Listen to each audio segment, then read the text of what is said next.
and those who could write poetry composed beautiful verses about the nightingale who lived in a forest near the deep sea. The books traveled all over the world, and some of them came into the hands of the emperor, and he sat in his golden chair, and as he read, he nodded his approval every moment, for it pleased him to find such a beautiful description of his city, his palace, and his gardens.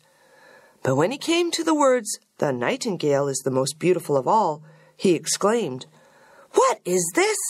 I know nothing of any nightingale. Is there such a bird in my empire, and even in my garden? I have never heard of it.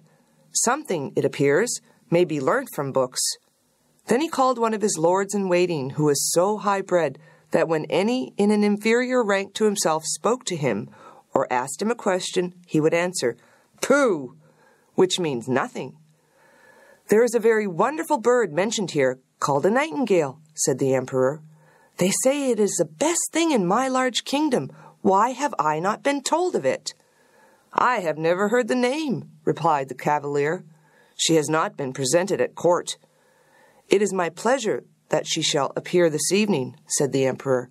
"The whole world knows what I possess better than I do myself." "I have never heard of her," said the cavalier, "yet I will endeavor to find her." But where was the nightingale to be found? The noblemen went upstairs and downstairs, through the halls and through the passages, yet none of those whom he met had heard of the bird. So he returned to the emperor and said that it must be a fable, invented by those who had written the book. "Your Imperial Majesty," he said, "cannot believe everything contained in books. Sometimes they are only fiction, or what is called the black art."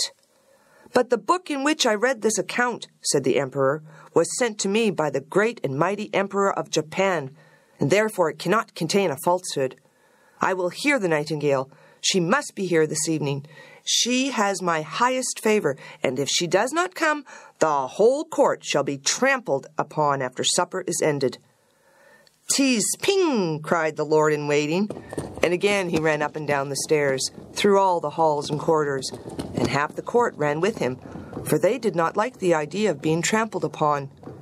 There was a great inquiry about this wonderful nightingale, whom all the world knew, but who was unknown to the court.